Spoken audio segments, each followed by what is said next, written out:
10. मेरी अंतर्दृष्टि।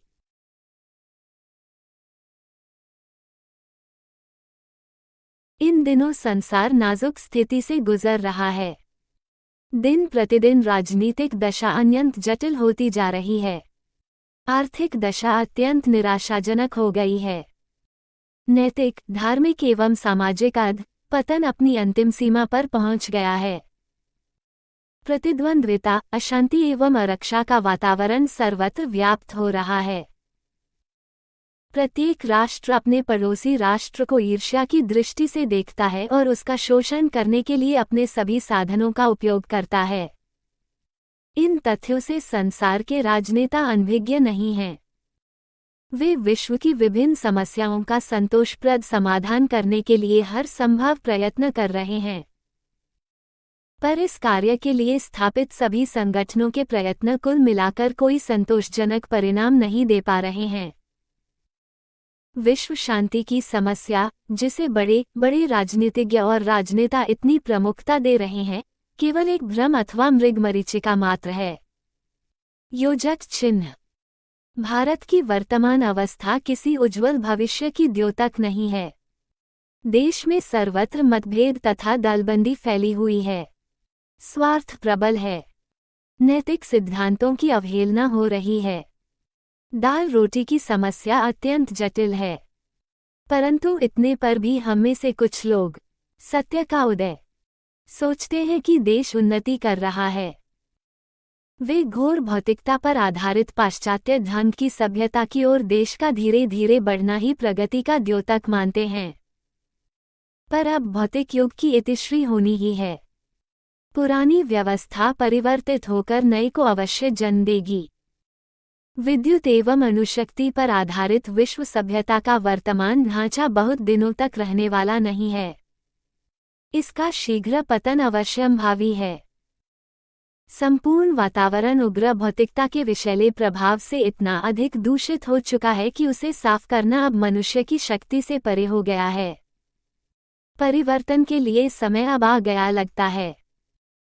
ये सन्निकट एवं अनिवार्य है और इसके लिए मनुष्य रूप में ईश्वरीय शक्ति पहले से ही कार्य कर रही है। इसका उल्लेख मैंने अपनी पुस्तक राजयोग की प्रभाव क्षमता में किया है। इस समय हम में से कुछ लोगों को यह विश्वास के योग्य भले ही न लगता हो, पर निस्संदेह यह एक सत्य है। विश्व उस ईश्वरीय शक्ति तथा उसके तत्संबंधी कार्यों को कुछ समय पश्चात जानेगा, जब घटनाएं काफी प्रकाश में आ जाएंगी। ईश्वरीय कार्य सदा किसी उच्च क्षमता वाले मानव के माध्यम से ही संपादित होता है, सीधे नहीं। कारण यह है कि ईश्वर के पास मन नहीं होता जिसके द्वारा वस्तुएं कार्यान्वित की जाती हैं। मनुष्य के पास मन होता है जो इस कार्य के लिए उपयोग में लाया जा सकता है। पर यह तभी हो सकता है जब वह अपने अस्तित्व तक से बेखबर हो जाए। पूर्ण आत्मनिषेध की प्राप्ति के उपरांत जो कुछ भी उसमें बचा रहता है वह मानवीय मन न होकर केवल शुद्ध, नितांत विशुद्ध ईश्वरीय मन ही होता है। अब प्रकृति इस ईश्वरीय मन के द्वारा अपना कार्य करती है, यद्यपि देखने को यह मन मानव शरीर में ही रहता है।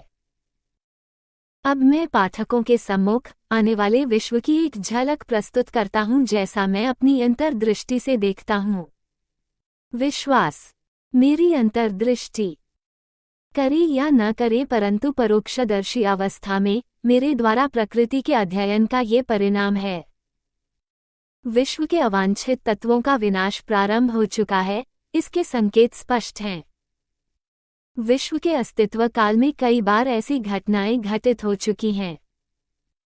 उन अनेक घटनाओं में राम का रावण के विरुद्ध युद्ध, नूह का सैलाब और महाभारत का युद्ध कुछ उदाहरण हैं। ऐसा विनाश विभिन्न साधनों के द्वारा संपन्न होता है। ये साधन युद्ध अथवा आंतरिक कलह, ज्वालामुखी विस्फोट जैसे दैवी प्रकोप अथवा ऐसे ही अन्य रूपों में प्रस्तुत हो सकते हैं।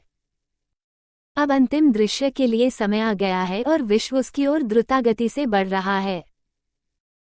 ये कार्य इस शताब्दी के अंत तक पूरे वेग से प्रारंभ हो सकता है, परंतु निम्नलिखित कुछ घटनाओं के होने में अधिक समय लग सकता है। सूर्य की गर्मी पिछले कुछ समय से धीरे धीरे कम होती जा रही है। वैज्ञानिकों के लिए यह एक परेशानी का विषय हो सकता है क्योंकि कुछ समय पश्चात सूर्य में गर्मी कम होने के कारण पृथ्वी पर जीवन बिल्कुल असंभव हो सकता है।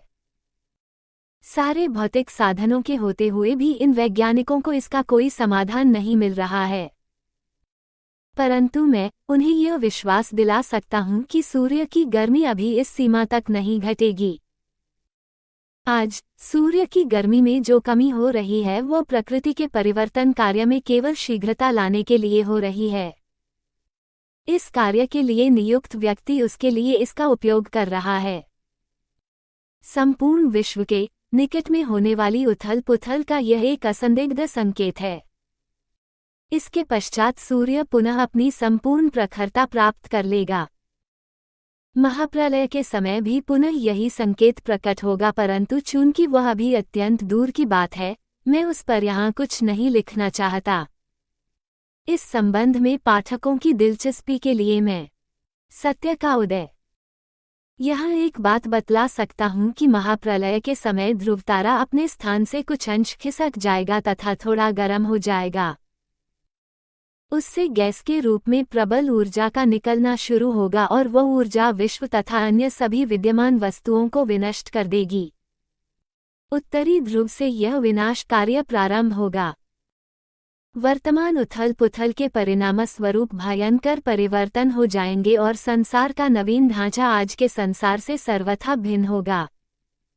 ग्रेट ब्रिटेन का भविष्य दुर्भाग्यपूर्ण होगा। उसका एक अंश अर्थात दक्षिणी भाग समुद्र में डूब जाएगा। लंदन के ठीक नीचे एक ज्वालामुखी शक्ति गुप्त रूप से कार्य कर रही है और समय आने पर उसका एक ज्वालामुखी के रूप में विस्फोट होगा। गल्फ स्ट्रीम अपना रास्ता बदल देगी और देश अत्यंत ठंडा हो जाएगा। यूरोप का भी भाग्य वैसा ही होगा। छोटे छोटे देश अपना अस्तित्व खो देंगे।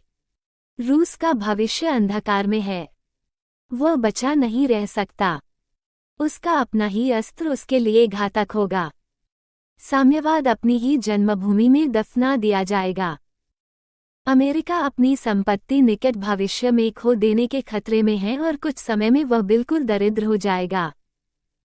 साथ ही उसकी शक्ति एवं महानता का भी अंत हो जाएगा। भारतवर्ष पुनः अपने प्राचीन गौरव को प्राप्त करेगा तथा अपने ही शासन के अंतर्गत उन्नति कर प्रमुखता प्राप्त करेगा। उसका आधिपत्य चारों ओर फैल जाएगा और विश्व उसकी ओर मार्ग प्रदर्शन के लिए आशा भरी दृष्टि से देखेगा। परंतु उसे भी विश्व की उथल पुथल में भाग लेना होगा। देश में विद्रोह के कीटाणु बढ़ रहे हैं। देश का एक भाग, जैसे पूर्वी बंगाल, समुद्र में डूब जाएगा। ज्वालामुखी की शक्ति भी क्रियाशील है और देश के कुछ भागों को, विशेषकर बिहार को, भयंकर क्षति पहुंचा सकती है। दक्षिणी पठार सुदूर भविष्य में एक द्वीप में परिवर्तित हो सकता। मेरी अंतर्दृष्टि है संपूर्ण विश्व में घोर रक्तपात होगा और विभिन्न कारणों से जनहानि इतनी अधिक होगी कि विश्व की जनसंख्या काफी कम हो जाएगी। आगामी विश्व का नवीन ढांचा राख एवं कंकालों पर निर्मित होगा। भारतवर्ष में आध्यात्मिकता पर आधारित एक सभ्यता का प्रादुर्भाव होगा जो कालांतर में विश्व सभ्यता के रूप में विकसित होगी। कोई देश या राष्ट्र आध्यात्मिकता को अपना आधार बनाए बिना जीवित नहीं रह सकता। प्रत्येक राष्ट्र को किसी न किसी समय इसे अपनाना ही होगा यदि वह अपना अस्तित्व बनाए रखना चाहता है।